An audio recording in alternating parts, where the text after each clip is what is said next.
Assalamualaikum warahmatullahi wabarakatuh. Perkenalkan, saya Pradita Guntur, NIM AB211066, mahasiswi alih kredit kebidanan angkatan 4 Universitas Kusuma Husada, Surakarta. Di sini saya akan melakukan ujian OSCE secara daring untuk asuhan kebidanan pada remaja mengenai edukasi personal hygiene saat menstruasi pada remaja. Yang pertama yang perlu saya siapkan adalah buku dan alat tulis. Yang kedua ada tahap preinteraksi, melakukan verifikasi order yang ada untuk pemeriksaan, lalu menyiapkan alat-alatnya. Assalamualaikum. Waalaikumsalam, Mbak. Silakan masuk. Silakan duduk. Saya tutup dulu ya. Iya, Bu.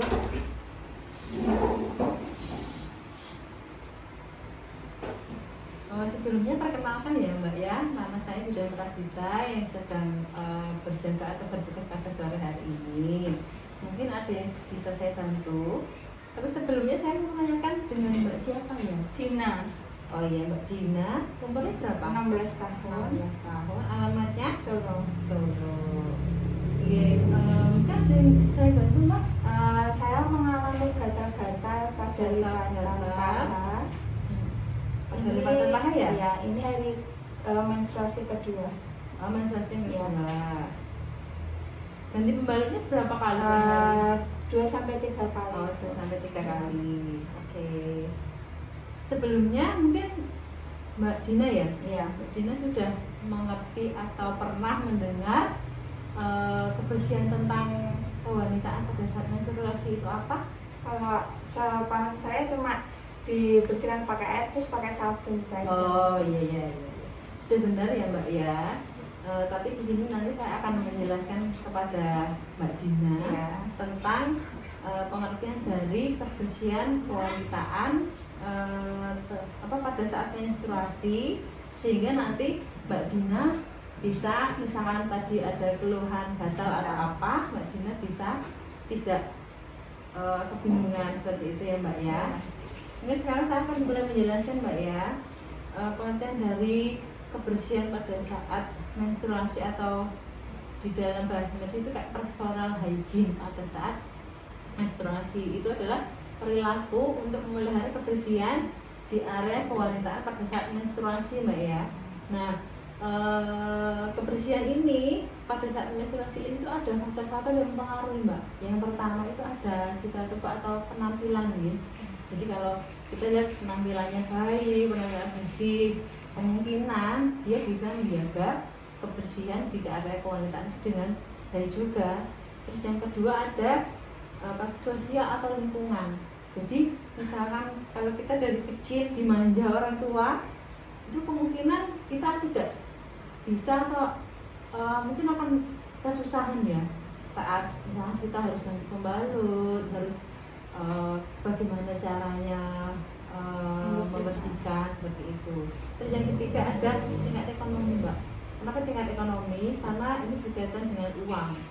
Nah, untuk menjaga kebersihan saat menstruasi kita tuh harus membeli seperti sabun, membeli sampo, membeli pembalut seperti itu ya. Jadi misalkan kalau kita nggak punya duit, bisa jadi nanti kita akan kesusahan untuk menjaga kebersihan tadi ya. Selanjutnya ada pengetahuan tentang menstruasi. Jadi kalau kita sudah mengerti tentang menstruasi, itu nanti kita juga akan dengan mudah menjaga ini kebersihan kewanitaan kita seperti itu. Terus ada lagi juga tentang budaya, kepercayaan itu loh Mbak. Jadi mungkin kepercayaannya kalau menstruasi nggak boleh keramas atau apa itu salah ya. Jadi saat menstruasi itu kita juga harus menjaga kebersihan itu tadi. Terus selanjutnya ada kebiasaan. Jadi kebiasaan seorang itu misalkan kita itu sering mencukur rambut, sering mandi menggunakan sabun yang bersih, terus sampoan kayak gitu, insya Allah kita kita juga akan bersih seperti itu. Nah, yang terakhir nanti ada kondisi fisik. Jadi misalkan kita sehat, jadi kita juga akan dengan mudah menjaga kebersihan kualitas kita seperti itu. Gimana Mbak tentang pengertian apa tadi personal hygiene dan faktor-faktor yang mempengaruhi? Mungkin Mbak Dina ada yang mau ditanyakan atau mungkin ada yang belum mengerti? Sudah tidak ada ya. Jadi nanti saya bisa melanjutkan ya untuk saya memberikan informasi yang lainnya seperti itu. Baik Mbak Dina, saya akan melanjutkan tentang penjelasan atau informasi saya mengenai indikator dalam personal hygiene saat menstruasi atau kebersihan saat menstruasi. Misalnya itu kebersihan wajah dan kulit ya Mbak ya. Jadi ada perawatan kulit dan wajah. Nah, wajah itu kan kalau untuk Mbak kayak Mbak Dina kayak ini itu kan sangat penting sekali ya. Apalagi kalau wajah itu kan sangat sensitif. Jadi saat menstruasi itu pasti akan muncul mungkin kayak jerawat seperti itu.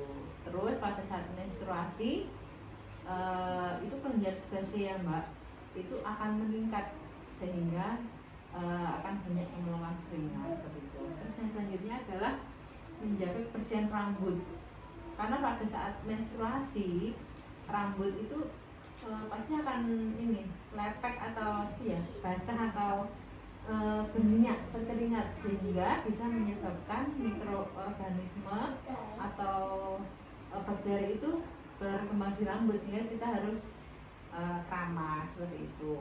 Terus selanjutnya hindari mencabut ini bulu kemaluan ya, karena kalau kita mencabut bulu kemaluan itu akan menimbulkan lubang. Nah, walaupun kecil, lubang itu bisa untuk masuk kuman atau mikroorganisme seperti itu. Terus selanjutnya ada bersihan tubuh dan organ genital. Jadi udara yang panas saat ini itu bisa menyebabkan lembab ya, lembab dan banyak keringat. Jadi tubuh kita ya itu yang tertutup dan dilipat-lipatan kayak tadi Mbak Dina kan keluhannya dilipat-lipatan itu kan gatal ya, karena memang seperti itu karena udara yang sangat panas ini, jadi menyebabkan lipatan-lipatan di paha atau di kaki atau di wajah itu terasa sangat gatal seperti itu. Jadi memang gatal-gatal ini adalah salah satu indikator ya Mbak ya. Jadi kita harus menjaga kebersihan seperti itu. Terus selanjutnya adalah kebersihan pakaian sehari-hari Mbak. Jadi kalau bisa kita tuh ganti kayak celana dalam, terus pembalut itu 2 kali sehari minimal lah ya, minimal, atau bisa juga 3 kali sehari seperti itu. Terus jangan memakai celana yang ketat, karena kalau memakai celana yang ketat itu nanti bisa tadi menyebabkan gatal-gatal lagi seperti itu karena lembab ya.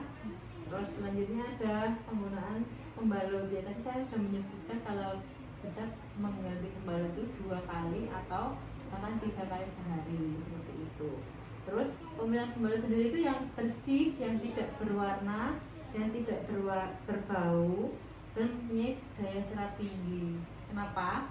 Karena kalau kita memilih yang berbau itu nanti bisa aromanya itu ini mengganggu atau kandungan-kandungan dalam pembalut itu nanti bisa masuk ke dalam organ kualitas kita, jadi kurang begitu direkomendasikan ya Mbak ya. Jadi kalau bisa memilih itu pembalut yang tidak berwarna, tidak berparfum atau berbau wangi, terus yang ini mempunyai daya serap tinggi seperti itu. Terus kalau kita ini melihat kadang kita kan kencing ya, jadi kita kencing itu kita melihat ada misalkan kayak ada gumpalan, itu nanti kita bisa langsung ganti seperti itu. Mungkin seperti itu Mbak indikator tentang personal hygiene saat menstruasi. Mungkin Mbak Dina ada yang ditanyakan atau mungkin kurang jelas? Nggak ada ya. Jadi tadi keluhan yang gatal-gatal itu sudah terjawab ya, memang seperti itu ya Mbak ya. Jadi dengan menjaga kebersihan tadi, insya Allah gatal-gatal itu nanti akan nggak apa ya, mungkin bisa berkurang lah seperti itu. Begitu ya Mbak ya.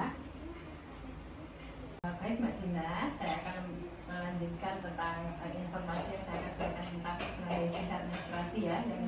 Kalau saat yang ini nanti saya akan menjelaskan tentang tindakan yang dilakukan personal hygiene saat menstruasi. Yang pertama itu ada mencuci muka ya Mbak ya. Mencuci muka itu 2 sampai 3 kali sehari untuk mencegah timbulnya jerawat. Terus yang kedua, kamar itu minimal 2 kali seminggu. Terus ada juga memotong kuku. Terus ada juga mandi ya Mbak ya. Mandi itu bisa 2 sampai 3 kali sehari juga ya, pakai air bersih, pakai sabun mandi seperti itu. Terus selanjutnya ada mencuci tangan dengan sabun dan air mengalir sebelum dan sesudah memegang alat genitalia. Alat genitalia itu alat kewanitaan kita teman-teman.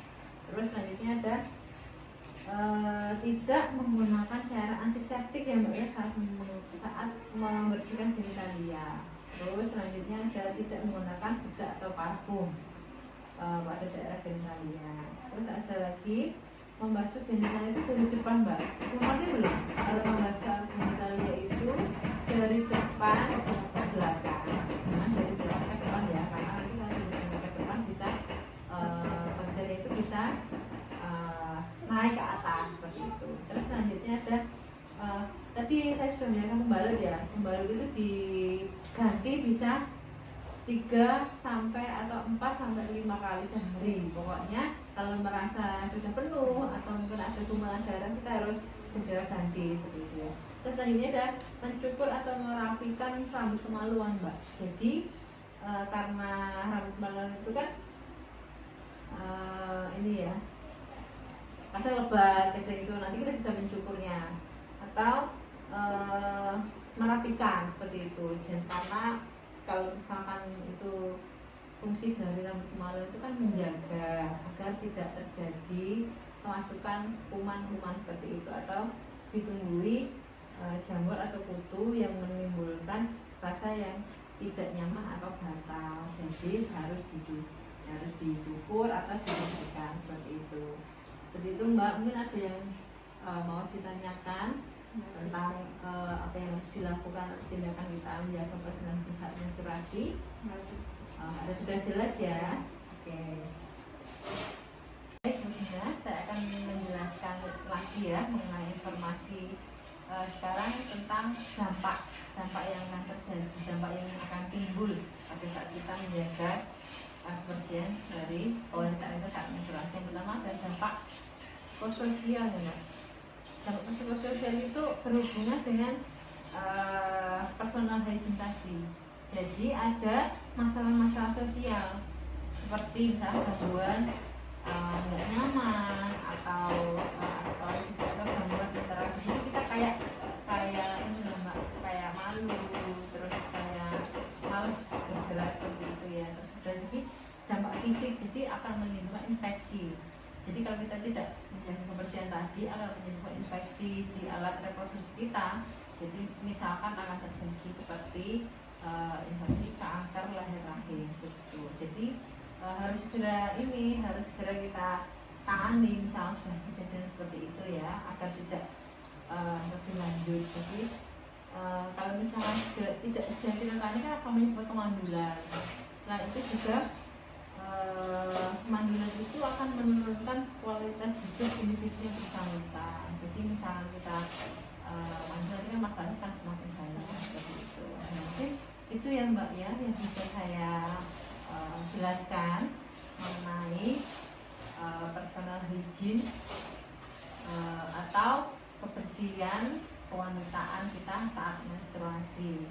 Mungkin dari penjelasan saya itu Mbak Dinda mau ada yang ditanyakan atau kurang jelas?